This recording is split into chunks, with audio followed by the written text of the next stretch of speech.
Turn off your lights. Make sure your doors and windows are locked. Things are about to get spooky. The witches 3 laid 3 curses on me. The first was that every time I hear a bell ring, someone I love will die. I'm deaf, I gloated until the second witch's curse allowed me to hear again. And the third cursed me to work in a high school for the rest of my life.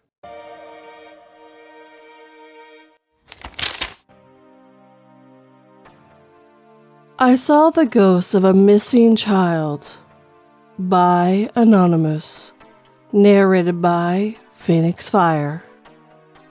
The story involves an ongoing missing persons case with a fair amount of media attention, so I'm going to use as little detail as possible out of respect for the family. I won't use genders, ages, locations, etc. A little while ago, I got really into the supernatural and wanted to learn how I could see ghosts. I learned about a technique where you can get into a meditative state and soften your gaze so that you can see the energy around you. I was completely shocked when I learned about this technique because I realized that I'd done it all the time as a kid so that I could see my friends that lived in my house. So, this knowledge made me recognize that I'd had the ability to see ghosts as a child, and therefore just needed to connect to that ability again. I decided to try it one night, and after a while, a child suddenly appeared to me in my doorway. The image of this child was so effing vivid that it was crazy, and they were crying, so I automatically began trying to soothe them. I asked them what was wrong, and they said, "Please, you have to help my mom. It wasn't her fault. She didn't do it. Please, you have to help her." I told the child to come to me, and they kept repeating the same messages as they got closer. I asked them what their name and age was, and they told me. They kept crying, so I held their hand as they pleaded with me to help their mother, and then they disappeared. At first, I thought that maybe I had been hallucinating, but my hand that had held theirs was still icy cold, and it was an extremely hot night. So, I messaged a friend about the experience, and we both started to Google the name of the child. It turned out that they and another sibling had disappeared a few months earlier, and that their mother was being charged with their murder, despite no bodies being found. The image of the child that we found online was identical to the one I'd seen. I had never heard about this case before, and it had occurred in a different country. So I'm still extremely confused as to why the child appeared to me. I've spent a lot of time over the past few years contemplating how I can help this child in the way that they asked me to, and I've watched basically every documentary that has been made about the case. I just don't know what to do, because I feel like I'm obligated to help the mother. But there's nothing I can actually do that would be of any benefit. Last year, I contacted a relative of the mother, who is the only person that believes she's innocent, and I told them about my story. They said that a professional psychic had also reached out to them with exactly the same information. I guess that's the end of my story so far, but I just wish that I knew what to do. This is the only time that I've experienced anything like this, and I feel like it's my responsibility to help the mother, but I don't know if there's any way that I can do that.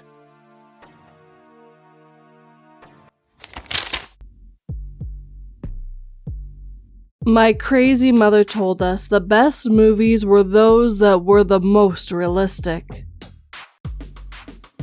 After the movie title came on screen, How I Killed My Children, the screen transitioned to a live feed of me and my sister on the couch, and our mother standing behind us with a kitchen knife.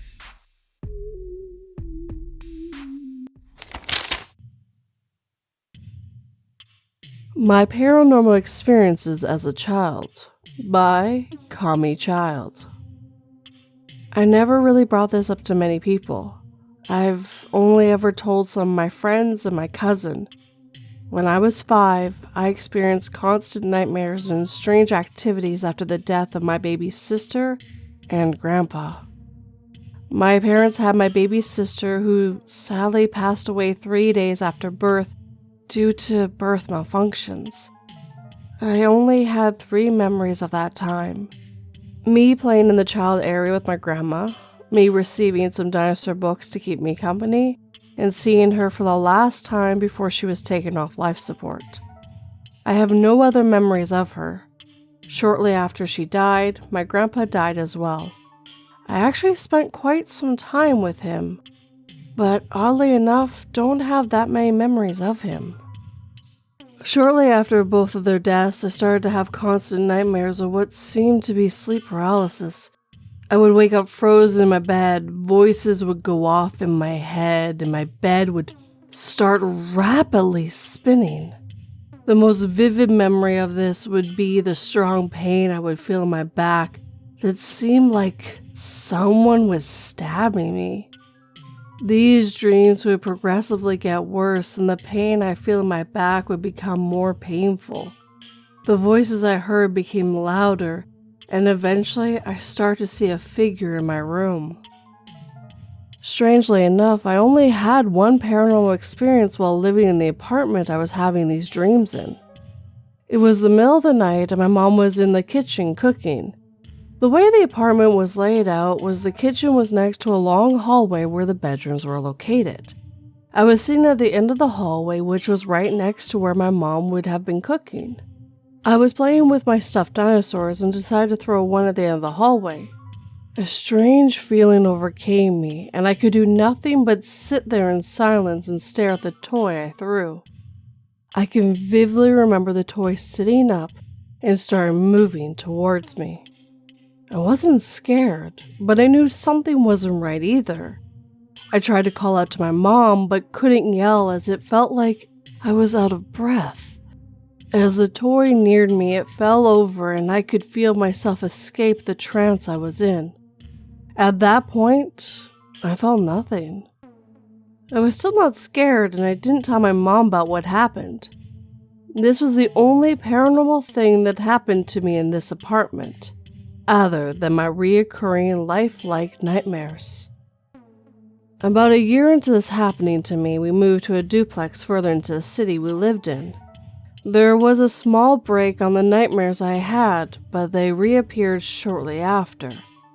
Unlike the ones I had in the previous apartment, these were much more violent and lifelike.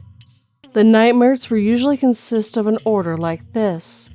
I wake up frozen, hearing voices and sweating. I would move my eyes around until I noticed a black figure standing in my room. There would be silence until my blankets would be slowly pulled off me. A feel of nausea and dizziness would hit me, and then I could finally sit up and it would stop. This went on for years with the same pattern. The worst one I had has always stuck with me. Again, the pattern would repeat again, but it didn't stop once I sat up. This time, when I did sit up, the voices I heard almost sounded like yelling in my head. I became very hot and extremely dizzy and nauseous. While I was on the same floor as my parents, I did not feel an urge to wake them up, but rather run downstairs to the bathroom while I sat over the toilet as if I was going to vomit. My vision felt static somewhat, and the stabbing feeling in my back was extremely painful. The feeling of static I got was very odd. My vision would seem to get darker, but I could see static, if that makes sense. Imagine your vision seeing those floaters we sometimes see, but they're everywhere you look and they move around like TV static. That's what I would see. This went on for what felt like an eternity. During this, I could not speak. I felt like someone took my breath and voice, and I felt helpless. Thankfully, I ended up that night falling asleep on the couch after most likely passing out. The nightmares didn't stop until we eventually moved out again to a house in the woods we rented for a couple of years. I was in 5th grade by then, and surprisingly never experienced any activity like that again in my life.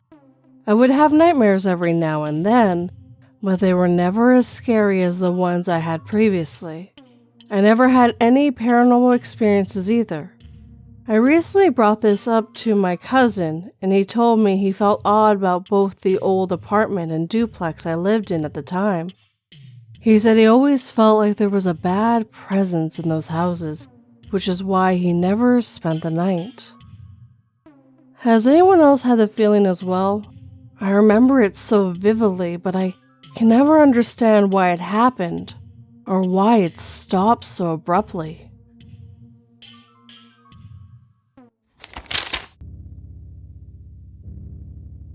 You're doing it wrong. They should point downwards and have circles around them, my mom explained as she helped me learn how to draw stars. I think she's possessed, she cried hysterically to my father later, begging him to abandon me in the woods.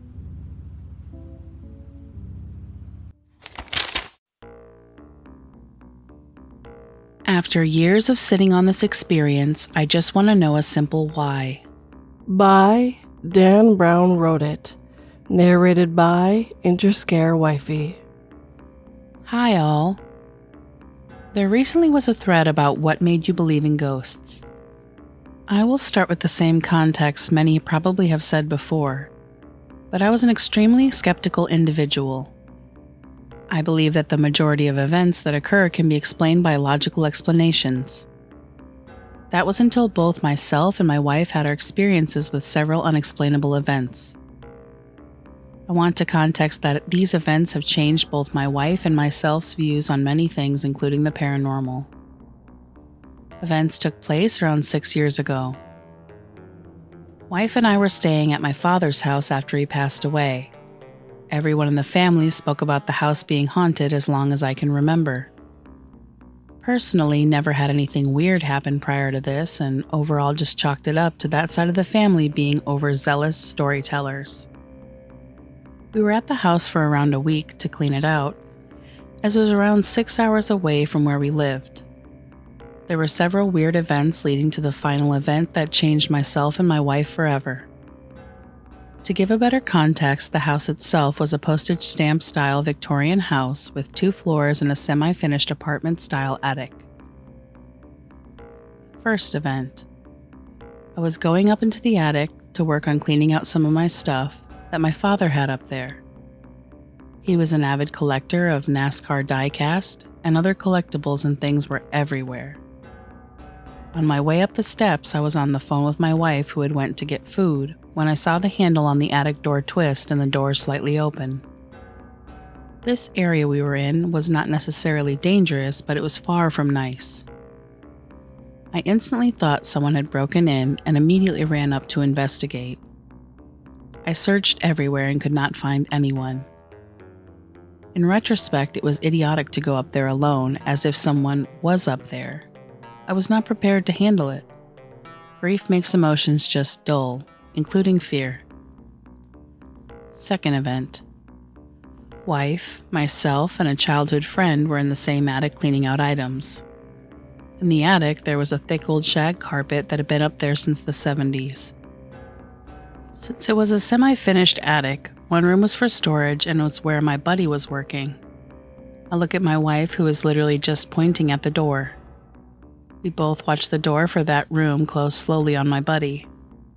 There was zero reasoning or explanation, as we both saw it, and the door itself took a large amount of force to actually close. Obviously, my buddy was pretty unhappy, and we both just said, "Sorry, forgot you were in there," to avoid him thinking both of us were losing our minds or scaring him. Last event.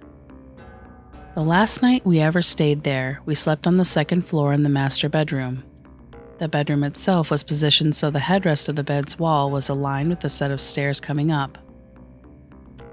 The wall and stairs were about 3 to 15 feet difference in height, depending on the location, an important piece to what ended up happening. Throughout the night, my wife kept waking me up to say someone was walking around the platform landing outside.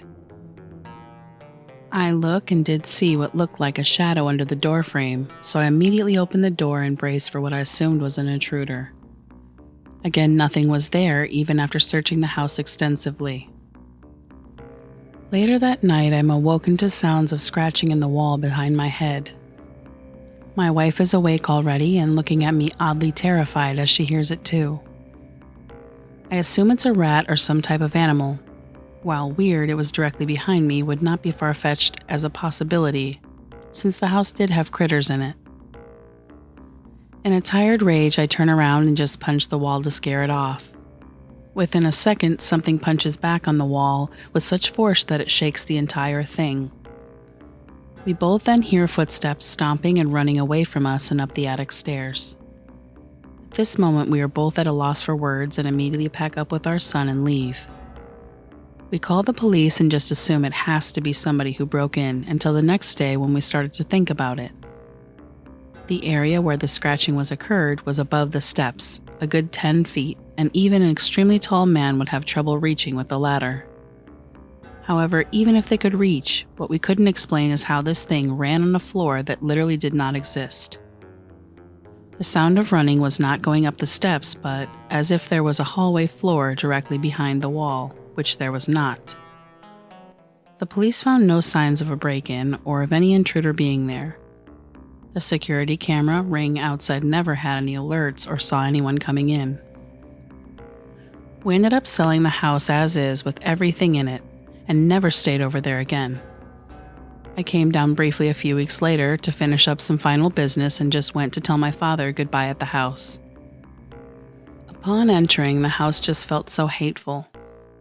I don't understand how a house could have feelings, but if someone was to ask me what I felt, hateful is the word I would use. I have no idea to this date what any of it means. To clarify, had I not been in such a state of grief, I would have never investigated nor stayed after the first event. My dad always brushed off other family members' claims to it being haunted as no big deal, and even in my childhood years visiting, I never once had an odd experience. My dad and I had a good relationship throughout his life, and he never talked about the house in a negative light. The house was built in 1879 by a French family, and after them, my family owned it from 1952 and on. Nothing traumatic ever happened there, nor any weird family events. It was just a plain old boring house prior to that week. How has everyone else coped with the truly unexplainable event? My wife and I still to this day cannot even talk about it without getting chills or feeling literally insane.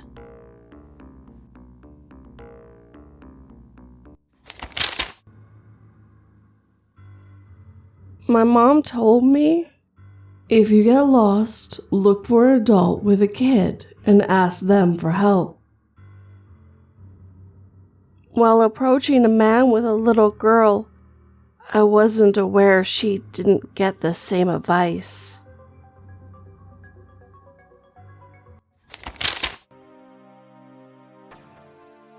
I wonder if it was always there or if my mother created it. By leviolentfemme. November 13th, 2011 is when my mom went crazy. My parents were married for 21 years. My mom has always had her demons, but for a long time, she at least tried. Sometime in 2006 or 2007, after I went to college, she went off her meds for depression for the 45,992th time. This time was different. I didn't realize what mania looked like at the time. I was only 18. But years later, I realized she had an adult onset of bipolar disorder. It was unnerving. It was the last straw for my dad, and he left. The divorce was finalized in 2008. My mom was never the same. The combination of borderline personality disorder and bipolar disorder, both diagnosed, meant watching her go up and down on a haunted roller coaster of destruction, meant watching the small part of her that was a mother fade away. My dad left her the house, the one we had lived in all my life. It was a beautiful home, cozy on the corner. There was a big bay window and natural light. It always felt like home until the divorce. I hated being in the house after my dad left. Her behavior became more erratic and the lows became so much lower, and the house began to change. It was dark and stale, and you couldn't wait to leave. I've always chalked it up to my perception as a young adult weathering a divorce and my mom's downward spiral. But now, I don't know. It got worse and worse over time, and then I got the phone call on November 13th, 2011. I was living in another city. The call was from my father, telling me a neighbor noticed he hadn't seen my dog in the bay window for several days, and decided to use the spare key my mom had given him. The dog was found dead in the bathroom, and my mother in bed, weak and frail. She had laid in the bed for so long her leg muscles had atrophied. The dog, I've never been able to get an answer on, but my sister once let it slip that there was blood. The cleaners my aunt hired to clean the house found my cat 3 days into the job, crushed to death between the ottoman and chair in the back room. She spent the next few years in a catatonic state, first in the mental hospital, and then she was transferred to a nursing home. In the meantime, I was the one to clean up the house. She was a schizophrenic hoarder, and mental illness had only amplified it. The first time I came back home, it felt dark and stale, but it was empty. It didn't have that panicked pressure that I had felt when my mother was there. I sorted and cleaned, sorted and cleaned, sorted and cleaned. The more I did this, the lighter and brighter it became, until it felt like home again.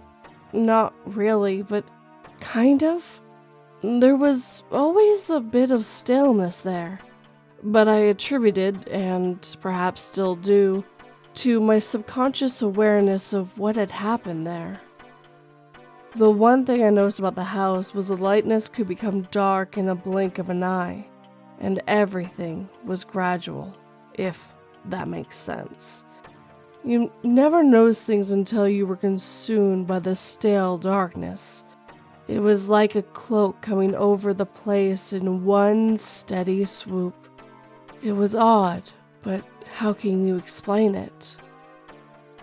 I had a boyfriend. Our relationship wasn't exactly healthy to begin with, but I will say that he knows the same things I did with the house.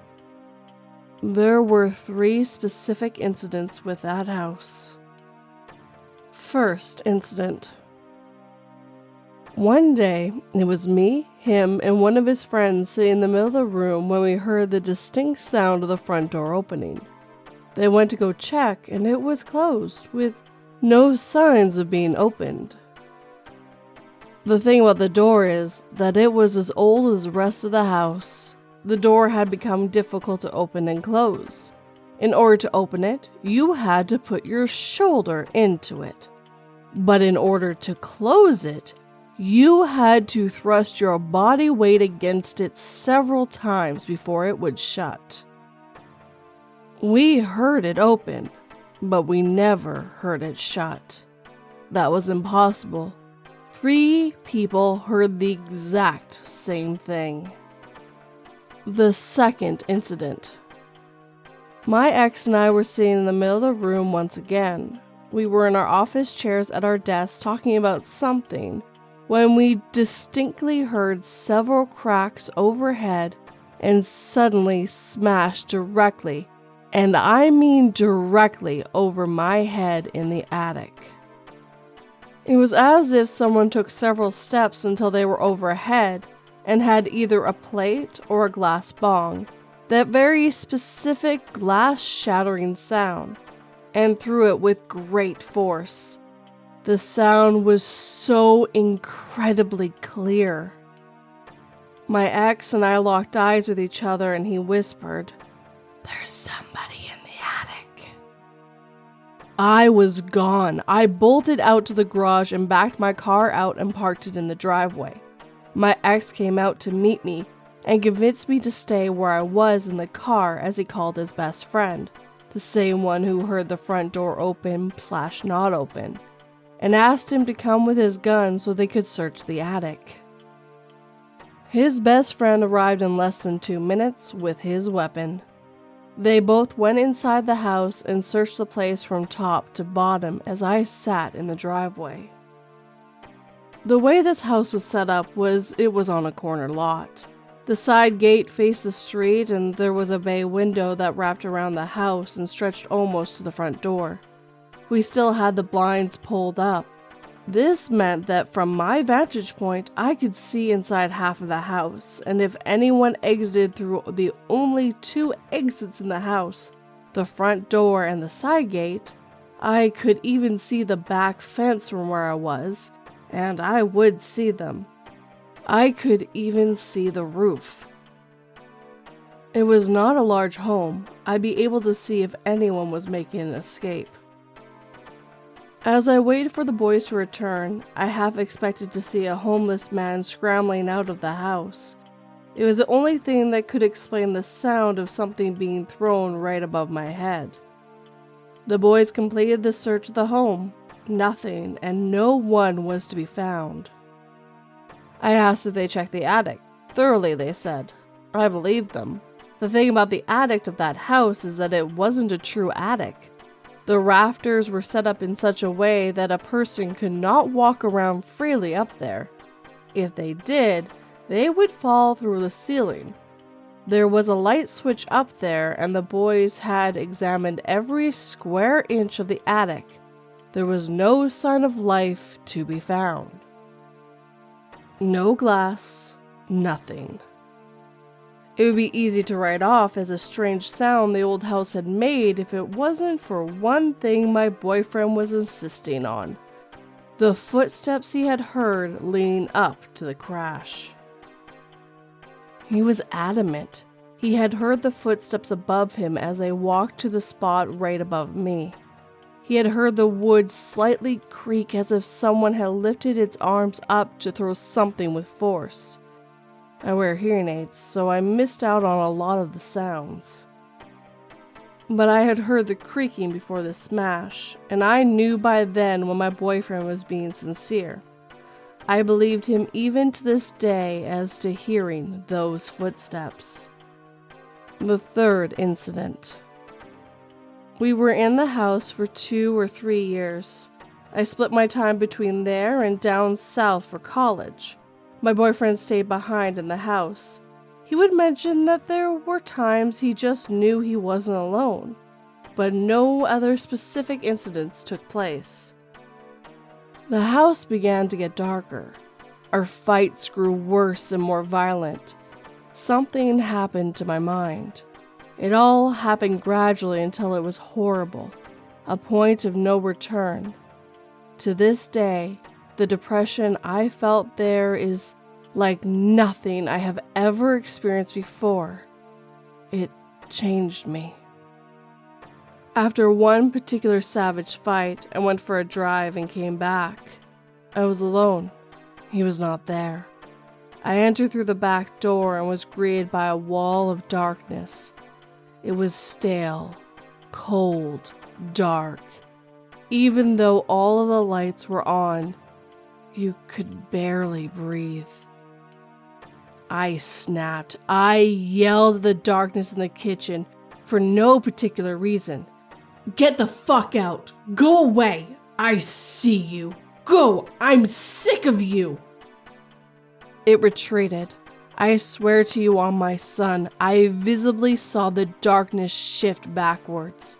I screamed at it some more, and it retreated some more. There was light again. The house was light and beautiful again. My memory stops there, in the kitchen screaming at the darkness. Then I wake up in my bed, fully clothed on top of the sheets. The house is dark again. The staleness is there again. But when I walk into the kitchen, it is light and bright. Oddly enough, that was the first time I considered the possibility that there might be something more to the house. That there might be something otherworldly there. But what? Not too long after that incident in the kitchen, I left the house and it was put up for sale. I have been through many tough and trying times since then, but I have never ever experienced the darkness, the sluggishness, the staleness, the pressure, the panic, the hopelessness, the bleakness, and the agony of that home since then. My gut tells me there's something there. My rationalism is willing to concede that it could all be subconsciously rooted in the pain associated with the home's history. But I feel that there truly is or was something dark and dangerous within the home. And I only wonder if it was there when my mother moved in with my father, or if she created it with her downward spiral. I had a recurring dream while in that house. I would walk into the middle of the room and see something that resembled a cross between the creature from Alien and Predator. And it would lock eyes with me, and I would hear in my mind, "Widow Sullivan," and the dream would end. There is no one in my family with the name Sullivan. I'm unsure if it's connected, perhaps not, but I never had that dream again after leaving that home. I've never been able to really explain what might be in there. It didn't seem to fit typical ghost tales. I'm not sure why. I wonder if my mom created it. It's just something that popped in my head every time I think about that house. I'm open to any thoughts.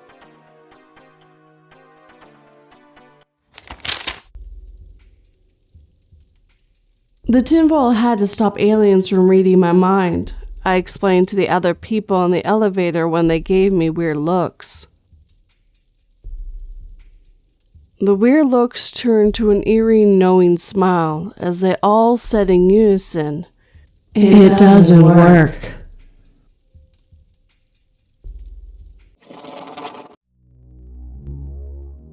And with that, my friends, our time together is coming to an end. As always, I would like to thank the people who let us read their stories today. I hope you all stay safe and stay away from anything that means to do you harm. This week, the one that stuck out to me the most was the one about the house, because I know people can draw things to their own home subconsciously, and if she was mentally breaking down, there is a possibility.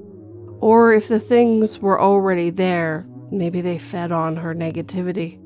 You'll probably never know, but I just really hope you all stay safe. Now, I'd like to thank Interscare Wifey and Phoenix Fire for helping bring two of these stories to life. Thank you guys, you both helped me so much this week. Please go check them out. As always, their links are down below. And I hope you enjoyed that new intro. It was made by Jensen. If you'd like to check him out, links are down below. But thank you, Jensen, for making such a killer intro. Now, if you enjoyed this video, hit that like button and make sure it feels it. If you're new, please subscribe and turn that pretty little bell to all notifications. And remember, sharing these spooky stories with anyone else seriously helps this channel/podcast. If you'd like to help in other ways, I do have Patreon and memberships where for $1 a month you get early access to these stories, and you also get extra stories on top of that every single week. But I also have merch, which has my cute little avatars on them, and if you just want to do one little payment one time, I also have a PayPal. All the links are down below, including the ones to my socials.